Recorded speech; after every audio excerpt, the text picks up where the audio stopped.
nomor 7 akan menjelaskan materi bab 7 dengan judul Pengelolaan Portofolio Obligasi. Sebelum memasuki ke pembahasan, pertama-tama kita harus mengetahui apa itu obligasi.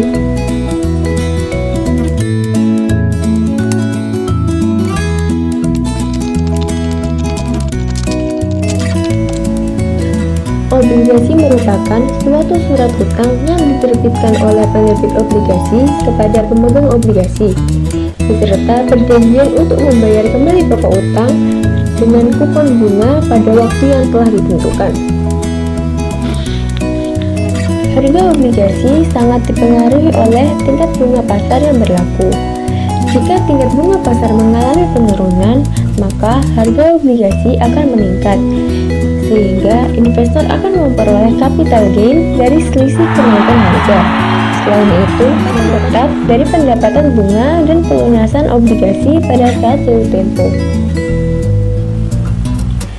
Investor yang lebih menyukai pendapatan tetap perlu mempertimbangkan juga risiko yang berkaitan dengan tingkat inflasi yang menyebabkan penurunan nilai real uang atau pendapatan, karena tingkat inflasi berkaitan erat dengan tingkat bunga, dan estimasi perubahan tingkat bunga tersebut menjadi faktor penting yang perlu diperhatikan dalam strategi pengelolaan portofolio obligasi. Selanjutnya, kita akan mempelajari tentang strategi pengelolaan obligasi. Terdapat dua strategi dalam pengelolaan portofolio obligasi, yaitu strategi aktif dan strategi pasif. Pemilihan strategi yang akan digunakan oleh investor akan sangat bergantung pada beberapa hal berikut ini, yaitu pengetahuan tentang pasar obligasi, referensi risiko, dan tujuan dari investasi yang ingin dicapai investor.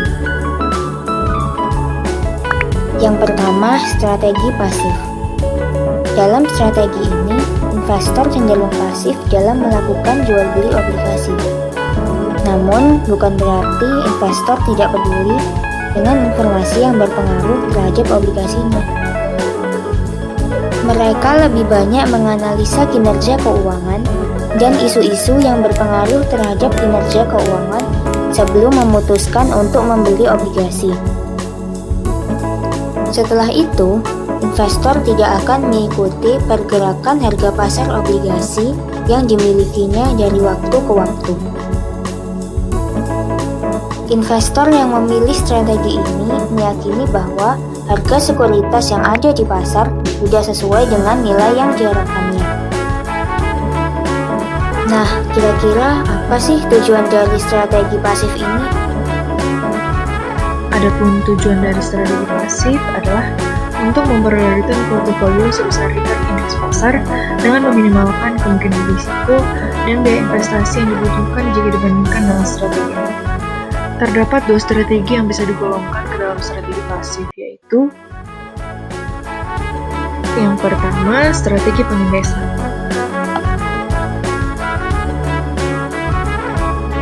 Strategi pengindesan itu apa sih?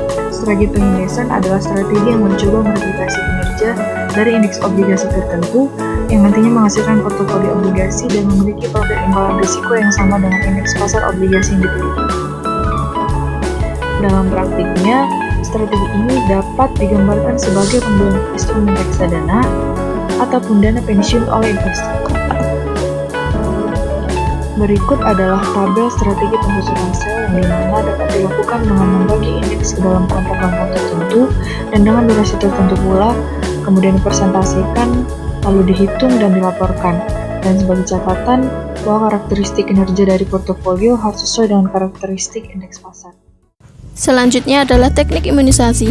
Teknik imunisasi adalah suatu teknik yang dirancang untuk melindungi keuangan institusi secara keseluruhan dari paparan fluktuasi suku bunga. Teknik ini berupaya untuk membangun profil portofolio yang hampir tidak memiliki resiko atau resikonya mendekati nol, di mana jika terjadi pergerakan suku bunga, maka tidak memiliki dampak pada nilai perusahaan.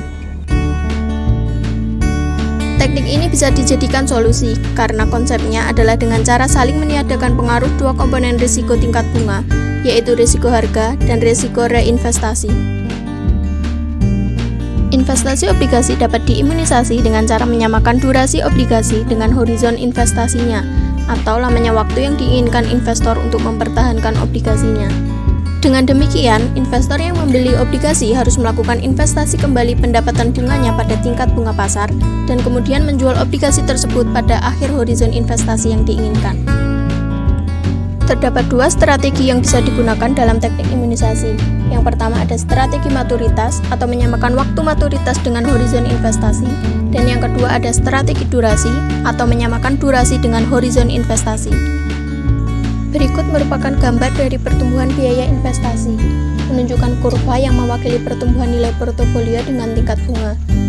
Kurva biru menunjukkan nilai akumulasi dari obligasi jika tingkat bunga tetap sebesar 8%, sedangkan kurva putus-putus menunjukkan nilai apabila tingkat suku bunga meningkat.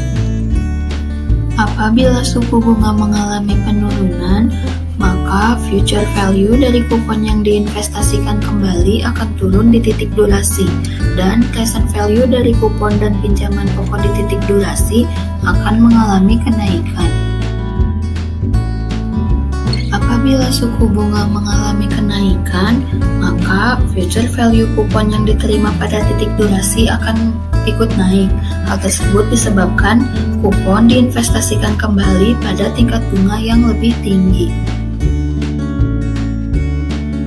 Lalu, apakah portofolio yang telah diimunisasi perlu dilakukan penyeimbangan kembali? Mari kita bahas. Manajer investasi harus terus menyetarakan kembali portofolio obligasinya untuk merespon perubahan terhadap suku bunga dan durasi pada aset yang mungkin akan terjadi di masa depan. Tanpa adanya penyeimbangan kembali, durasi akan menjadi tidak akan setara. Agar lebih memahami mengenai strategi imunisasi, akan diterangkan sedikit contoh mengenai strategi ini. Pak Adi merupakan seorang karyawan di suatu perusahaan asuransi. Beliau merupakan seorang manajer yang mengatur portofolio. Suatu saat, Pak Adi diharuskan untuk menghitung suatu portofolio dengan menggunakan metode imunisasi. Didapatkan data sebagai berikut. Jika suku bunga pasar 10% dengan present value $10.000, bagaimana cara manajer mengimunisasi jika perusahaan ingin menjual dengan menggunakan 3 tahun obligasi tanpa bunga dan perpetuitas yang dibayarkan per tahun? Dari data dapat dihitung durasi perpetuitas, yaitu selama 11 tahun. Anggap jika W merupakan fraksi portofolio dan 1 min W merupakan fraksi perpetuitas.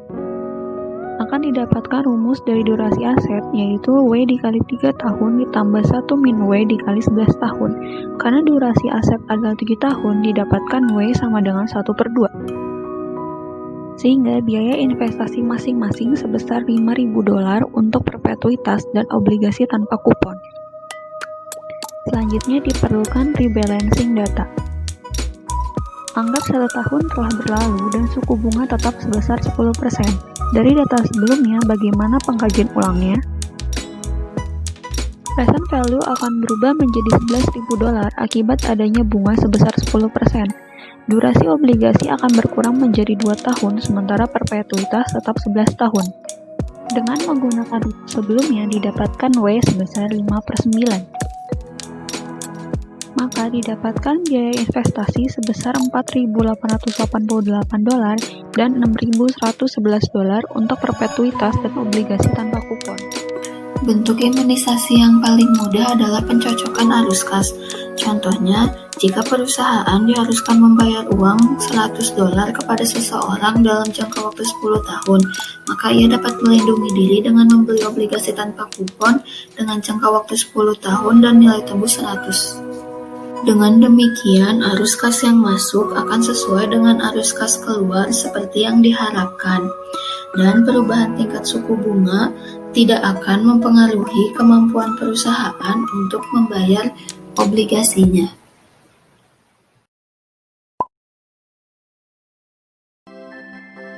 Strategi aktif merupakan kebalikan dari strategi pasif. di mana dalam strategi aktif, investor berusaha melakukan berbagai estimasi guna menentukan obligasi mana yang akan dimasukkan dalam portofolionya. Secara garis besar, terdapat dua langkah yang dapat dilakukan oleh investor dalam strategi aktif ini, yaitu mengestimasi perubahan tingkat bunga dan mengidentifikasi kesalahan harga obligasi. Berikut merupakan contoh estimasi suku bunga. Dalam tabel terlihat bahwa pada jangka waktu yang sama, yaitu 3 tahun, obligasi dengan tingkat bunga 6% memiliki harga yang lebih tinggi dibandingkan obligasi dengan tingkat bunga 8%. Semakin tinggi tingkat bunga, maka semakin rendah pula dari harga obligasi tersebut. Artinya, dengan mengetahui estimasi tingkat bunga di masa depan, maka investor dapat melakukan penyesuaian terhadap tingkat kupon dan maturitas obligasi. Besarnya tingkat bunga diestimasi dengan mempertimbangkan kondisi ekonomi dan tingkat inflasi yang mungkin terjadi di masa yang akan datang. Dalam mengidentifikasi adanya kesalahan harga pada suatu obligasi, manajer portofolio mengidentifikasi obligasi yang harganya tidak sesuai dengan nilai yang sebenarnya dengan cara dua hal, yaitu interest rate swaps dan bond swaps. Dalam interest rate swaps dilakukan pertukaran kontrak berjangka antara dua pihak dengan dua sekuritas berbeda. Misalkan, aliran pembayaran bunga di masa mendatang ditukar dengan aliran bunga lainnya dengan jumlah pokok tertentu.